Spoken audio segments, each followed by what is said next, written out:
ಮೇಘಾಲಯದಲ್ಲಿ ಒಂದು ಹುಡುಗಿ ಇರ್ತಾಳೆ. ಅವಳ ಹೆಸರು ಜನ್ನತ್ ಅಂತ. ಅವಳು ಸೋಷಿಯಲ್ ಮೀಡಿಯಾ ಇನ್ಫ್ಲುಯೆನ್ಸರ್ ಆಗಿದ್ಲು. ಸಮಥಿಂಗ್ ಅವಳದು ವೀಡಿಯೋ ಕೂಡ ತುಂಬಾ ವೈರಲ್ ಆಗ್ತಾ ಇರುತ್ತೆ, ಅಂದರೆ ಫಾಲೋವಿಂಗ್ ಜಾಸ್ತಿ ಆಗುತ್ತಿರುತ್ತೆ. ಇದು ನೋಡಿ ಕೆಲವರಿಗೆ ತಡ್ಕೊಳ್ಳಿಕ್ಕಾಗಲ್ಲ. ಸೊ ಒಂದು ದಿನ ಏನಾಗುತ್ತೆ, ದಿಢೀರನೆ ಇವಳೊಂದು ಪ್ರೈವೇಟ್ ವೀಡಿಯೋ, ಅಂದರೆ MMS ಹೇಳ್ತೀವಲ್ಲ, ಆ ರೀತಿ ಒಂದು ಪ್ರೈವೇಟ್ ವಿಡಿಯೋ ರಿಲೀಸ್ ಆಗುತ್ತೆ. ಆ ವಿಡಿಯೋದಲ್ಲಿ ಜನ್ನತ್ ಒಬ್ಬ ಹುಡುಗನೊಂದಿಗೆ ಕಾಣಿಸಿಕೊಳ್ತಾಳೆ. ಇದು ನೋಡಿ ಏನು ಊರವರು ಸುಮ್ಮನೆ ಇರ್ತಾರಾ? ಮನೆಗೆ ಬಂದು ಕೇಳ್ತಾರೆ, ರಸ್ತೆಯಲ್ಲಿ ಹೋಗುವಾಗ ಕೇಳ್ತಾರೆ, ನಿನಗೆ ನಾಚಿಕೆ ಆಗೋಲ್ಲ, ಯಾಕೆ ಈ ಥರ ಮಾಡಿದ್ಯಾ ಅಂತ ಇವಳನ್ನ ಸಾರಿ ಕೇಳ್ತಾರೆ. ಆದರೆ ಇವಳು ಮಾತ್ರ ಎಲ್ಲರ ಜೊತೆ ನಾನು ಹಾಗೆ ಮಾಡಿಲ್ಲ, ನನ್ನ ವಿಡಿಯೋ ಅಲ್ಲ ಅಂತೇಳಿ ಅಂಗಲ್ ಹಚ್ತಾಳೆ. ಆದರೆ ಜನಗಳು ಮಾತ್ರ ಇದನ್ನು ಕೇಳೋದೇ ಇಲ್ಲ. ವಿಡಿಯೋ ಅಂತೂ ಸಖತ್ ವೈರಲ್ ಆಗುತ್ತೆ. ಇವಳೊಂದು ಏನೋ ಇನ್ಸ್ಟಾಗ್ರಾಮ್ ಅಕೌಂಟಲ್ಲಿ ಕೂಡ ಬಂದು ನನ್ನ ವಿಡಿಯೋ ಅಲ್ಲ, ದಯವಿಟ್ಟು ಪ್ಲೀಸ್ ಇದನ್ನು ಶೇರ್ ಮಾಡಬೇಡಿ ಅಂತ ರಿಕ್ವೆಸ್ಟ್ ಮಾಡ್ಕೊಳ್ತಾಳೆ. ಆದರೆ ಇದು ಆಲ್ಸೋ ವೈರಲ್ ಆಗಿರುತ್ತೆ. ಹೀಗೆ ಜನ್ನತ್ ಏನು ಮಾಡ್ತಾಳೆ, ಈಗ ಪೊಲೀಸರ ಹತ್ರ ಹೋಗ್ತಾಳೆ. ಹಾಗೆ ಪೊಲೀಸರು ಎನ್ಕ್ವೈರಿ ಕೂಡ ಸ್ಟಾರ್ಟ್ ಮಾಡ್ತಾರೆ. ಇವಾಗ ಬೆಳಕಿಗೆ ಬಂದೊಂದು ವಿಷಯ ಹೇಳ್ತಾ ಇದ್ದೀನಿ. ಈ ವಿಡಿಯೋವನ್ನು ಆ ಊರಿನಲ್ಲೊಬ್ಬ ಹುಡುಗ ಇರ್ತಾನೆ. ಅವನಿಗಂತೂ ಇವಳ ಫಾಲೋವಿಂಗ್ ಜಾಸ್ತಿ ಆಗೋದು ನೋಡಿ ತಡ್ಕೊಳ್ಳಿಕ್ಕೆ ಆಗ್ತಾ ಇರಲ್ಲ. ಸೊ ಏನು ಮಾಡೋದು ಅಂತ ಕಾಯ್ತಾ ಇರ್ತಾನೆ. ಈ ಸಮಯದಲ್ಲಿ ಇವಾಗ AI ಟೈಮ್ ಅಲ್ಲ, ನಿಮಗೆ ಗೊತ್ತಲ್ವ, ಹೀಗೆ ಫೇಸ್ ಫ್ರ್ಯಾಪ್ ಆ್ಯಪ್ ಇದೆ. ಇದರಲ್ಲಿ ಇವಳ ಫೇಸನ್ನು ಫೇಸ್ ಫ್ರ್ಯಾಪ್ ಮಾಡಿ ವೈರಲ್ ಮಾಡ್ತಾನೆ. ಈ ವಿಡಿಯೋದಲ್ಲಿ ಜನ್ನತ್ ಈ ರೀತಿ ಕಾಣಿಸಿಕೊಳ್ತಾಳೆ. ಹೀಗೆ ನಿಜಾಂಶ ಫೈನಲಿ ಹೊರಗೆ ಬರುತ್ತೆ. ಫೈನಲಿ ಜನರು ಕೂಡ ಅದನ್ನು ಮರೀತಾರೆ. ಆದರೆ ಇನ್ನೊಂದು ಟ್ವಿಸ್ಟ್ ಇದೆ ಇಲ್ಲಿ. ಸ್ವಲ್ಪ ದಿನಗಳಲ್ಲೇ 19 ನಿಮಿಷದ ಪುನಃ ಒಂದು ವೈರಲ್ ವಿಡಿಯೋ ರಿಲೀಸ್ ಆಗುತ್ತೆ. ಇದರಲ್ಲಿ ಕೂಡ ಜನ್ನತ್ನ ಮುಖ ಕಾಣಿಸಿಕೊಳ್ಳುತ್ತೆ. ಈಗ ಈ ವೈರಲ್ ವಿಡಿಯೋದ ನಿಜವಾದ ಕಾರಣ ಏನು, ಇದನ್ನು ಲೀಕ್ ಮಾಡಿದವರು ಯಾರು, ಇದರ ಬಗ್ಗೆ ನೋಡೋಣ ಬನ್ನಿ. 2025 ನವೆಂಬರ್ 20ರಂದು ಸೋಷಿಯಲ್ ಮೀಡಿಯಾದಲ್ಲಿ ಒಂದು 19 ನಿಮಿಷದ ವಿಡಿಯೋ ವೈರಲ್ ಆಗುತ್ತೆ. ಅಂದರೆ ಕೆಲವು ಸೈಟ್ಗಳಲ್ಲಿರ್ಬೋದು, ಕೆಲವು ಟೆಲಿಗ್ರಾಮ್ಸ್ ಗ್ರೂಪ್ಗಳಲ್ಲಿ ಇರ್ಬೋದು, ಅದೇ ರೀತಿಯಲ್ಲಿ ಇನ್ಸ್ಟಾಗ್ರಾಮಲ್ಲಿ ಇದರ ಲಿಂಕನ್ನು ಶೇರ್ ಮಾಡಲಿಕ್ಕೆ ಸ್ಟಾರ್ಟ್ ಮಾಡ್ತಾರೆ. ಆ ವಿಡಿಯೋದಲ್ಲಿ ಕಾಣುವಂಥ ಹುಡುಗ ಆಗಿರ್ಬೋದು, ಹುಡುಗಿ ಆಗಿರ್ಬೋದು, ಅವರು ವೆಸ್ಟ್ ಬೆಂಗಾಲ್ನಲ್ಲಿ ಫೇಮಸ್ ಆಗಿರ್ತಾರೆ. ಅಂದರೆ ಅವ್ರದ್ದೊಂದು ಯೂಟ್ಯೂಬ್ ಚಾನಲ್ ಕೂಡ ಇರುತ್ತೆ. ಅಂದರೆ 1 ಕೋಟಿಗೂ ಅಧಿಕ ಸಬ್ಸ್ಕ್ರೈಬರ್ ಕೂಡ ಇರ್ತಾರೆ. ಕೋಟಿ ವ್ಯೂಸ್ ಸಿಗುವಂಥ ಚಾನಲ್ ಅದು. ಹಾಗೆ ಈ ಚಾನಲ್ ಇರುವಂಥ ಕಾರಣದಿಂದಾಗಿ ಇವರನ್ನ ಬೇಗನೆ ಜನಗಳು ಕಂಡುಹಿಡಿತಾರೆ. ಹಾಗಿದ್ದು ಈ ವಿಡಿಯೋ ತುಂಬಾ ಬೇಗ ವೈರಲ್ ಆಗುತ್ತೆ. ಅಂದರೆ ಇಂಡಿಯಾದಲ್ಲೇ ಟಾಪ್ ಸರ್ಚಿಂಗ್ ಲಿಸ್ಟಿಗೆ ಕೂಡ ಇವರ ವಿಡಿಯೋ ಹೋಗುತ್ತೆ. ಆದರೆ ಇನ್ನೊಂದು ವಿಷಯ ಇದೆ. ಈ ವಿಡಿಯೋ ಒಂದು 19 ನಿಮಿಷದ ವಿಡಿಯೋ. ಇದಕ್ಕೋಸ್ಕರ ಜನರು ಆ ವಿಡಿಯೋ ಸಿಗಲಿಕ್ಕೋಸ್ಕರ ತುಂಬಾ ಸರ್ಚ್ ಮಾಡ್ತಾರೆ, ತುಂಬಾ ಅದರ ಹಿಂದೆ ಹೋಗ್ತಾರೆ. ಅಂದರೆ ಅದಕ್ಕೋಸ್ಕರ ದುಡ್ಡು ಕೂಡ ಖರ್ಚು ಮಾಡ್ತಾರೆ. 2,000 ಇರ್ಬೋದು, 5,000 ಇರ್ಬೋದು, ಈ ರೀತಿಯಲ್ಲಿ. ಅಂದರೆ ತುಂಬಾ ದುಡ್ಡನ್ನು ಇದಕ್ಕೋಸ್ಕರ ಖರ್ಚು ಮಾಡ್ತಾರೆ, ಜಸ್ಟ್ ಒಂದು ಪ್ರೈವೇಟ್ ವಿಡಿಯೋ ನೋಡಲಿಕ್ಕೆ. ಇದರಲ್ಲಿ ಪಾರ್ಟ್ 1, ಪಾರ್ಟ್ 2, ಪಾರ್ಟ್ 3 ಅಂತ ಕೂಡ ಹಲವಾರು ವೀಡಿಯೋಸ್, ಫೇಕ್ ವಿಡಿಯೋ ಇರ್ಬೋದು, ಈ ಥರ ಬರ್ತಾನೆ ಇರುತ್ತೆ. ಬಟ್ ಜನಗಳು ಇದರಿಂದ ತುಂಬಾ ಮುಗಿಬೀಳ್ತಾರೆ, ಅಂದರೆ ತುಂಬಾ ಮುಗಿಬೀಳ್ತಾರೆ. ಈಗ ನಮ್ಮಲ್ಲಿರೋ ಒಂದು ಪ್ರಶ್ನೆನ ಕೇಳ್ತಾ ಇದ್ದೀನಿ. ಅಂದರೆ ತುಂಬಾ ಸೈಟ್ಗಳಿವೆ, ಅದರಲ್ಲಿ ಪ್ರೈವೇಟ್ ವೀಡಿಯೋಸ್ ಬೇಕಾದಷ್ಟು ಸಿಗುತ್ತೆ. ಬಟ್ ಇವರ ವೀಡಿಯೋನೇ ಯಾಕೆ ಇಷ್ಟೊಂದು ವೈರಲ್ ಆಯಿತು, ಅಂದರೆ ಇವರ ವೀಡಿಯೋನೇ ಯಾಕೆ ಇಷ್ಟು ಟಾಪ್ ಸರ್ಚಿಂಗ್ ಲಿಸ್ಟಿಗೆ ಹೋಯಿತು ಅಂತ ಹೇಳುವಂಥದ್ದೇ ಇಲ್ಲಿರುವಂಥ ಪ್ರಶ್ನೆ. ಅದಕ್ಕೆ ಉತ್ತರ ನಾನು ಹೇಳ್ತೀನಿ ಬನ್ನಿ.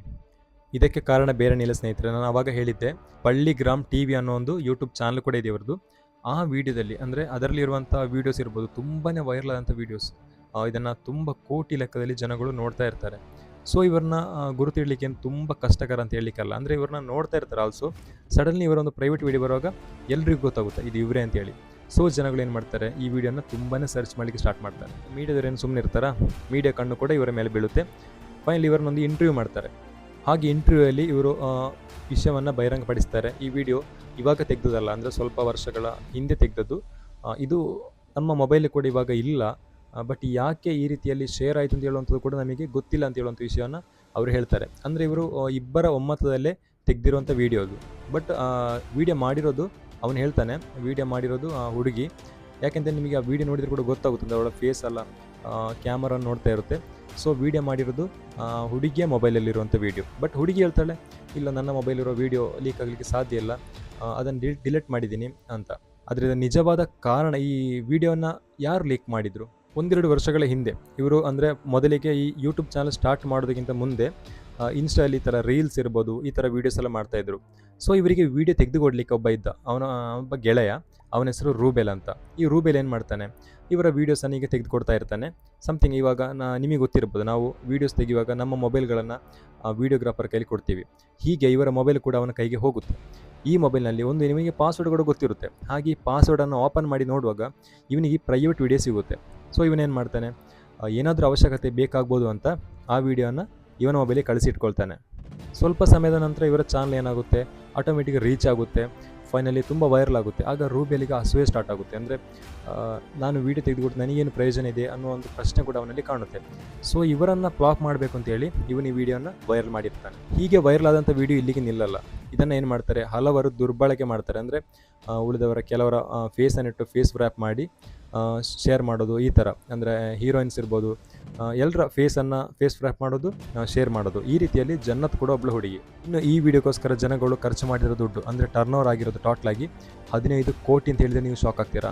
ಹೌದು, ಶಾಕ್ ಆಗಲೇಬೇಕು. ಇಷ್ಟು ಹಣವನ್ನು ಟೋಟಲ್ ಟರ್ನ್ ಓವರ್ ಆಗಿ ಎಲ್ಲರೂ ಸಂಪಾದನೆ ಮಾಡಿದ್ದಾರೆ. ಅಂದರೆ ಒಂದು ವೀಡಿಯೋಕ್ಕೋಸ್ಕರ 5,000 ಇರ್ಬೋದು, 2,000 ಇರ್ಬೋದು, ಈ ರೀತಿಯಲ್ಲಿ ಟೋಟಲಾಗಿ ಹೇಳಿರೋದು ನಾನು. ಹೀಗೆ ಆ ವಿಡಿಯೋಲಿದ್ದಂತಹ ಯುವಕ ಹಾಗೂ ಯುವತಿ ಡೈರೆಕ್ಟಾಗಿ ಸೈಬರ್ ಕ್ರೈಮ್ ಹೋಗಿ ಕಂಪ್ಲೇಂಟ್ ಮಾಡ್ತಾರೆ. ಫೈನಲಿ ಪೊಲೀಸರು ಎನ್ಕ್ವೈರಿ ಮಾಡ್ತಾರೆ, ಈ ರೂಬೆಲ್ನನ್ನು ಅರೆಸ್ಟ್ ಮಾಡ್ತಾರೆ. ಇದೀಗ ನನ್ನಲ್ಲಿ ಒಂದು ಪ್ರಶ್ನೆ ಇದೆ, ನಿಜವಾಗಲೂ ತಪ್ಪುದಾರರು ಯಾರು? ಅಂದರೆ ಈ ವಿಡಿಯೋದಲ್ಲಿ ಆ್ಯಕ್ಟ್ ಮಾಡಿರೋರ, ಅಂದರೆ ಈ ವಿಡಿಯೋವನ್ನು ತೆಗೆದಿರೋರ, ಅಥವಾ ಈ ವಿಡಿಯೋನ ಲೀಕ್ ಮಾಡಿದಂಥ ರೂಬೆಲ್ಲ, ಅಥವಾ ಇದನ್ನು ಶೇರ್ ಮಾಡಿದಂಥ ನೀವುಗಳ? ಒಂದು ಕ್ಲಿಕ್ ಆಗೋ ಒಂದು ಶೇರ್ ಸಾಕು ಒಂದು ನಿರಪರಾಧಿಯ ಲೈಫನ್ನು ಹಾಳು ಮಾಡಲಿಕ್ಕೆ. ಸೊ ಇನ್ನಾದರೂ ಗೊತ್ತಿಲ್ಲದೆ ಜಡ್ಜ್ ಮಾಡೋದನ್ನು ಇವತ್ತೇ ನಿಲ್ಲಿಸಿ ಅಂತ ಕೇಳ್ಕೊಳ್ತಾ ಇದ್ದೀನಿ. ಇದೀಗ AI ಕಾಲ, ಅಂದರೆ ಏನಿದ್ರು ಫ್ರೀಯಾಗಿ ಜನರೇಟ್ ಮಾಡಿಕೊಡುತ್ತೆ. ಸೊ ಫೇಸ್ ವ್ರ್ಯಾಪ್ ಇದೆ.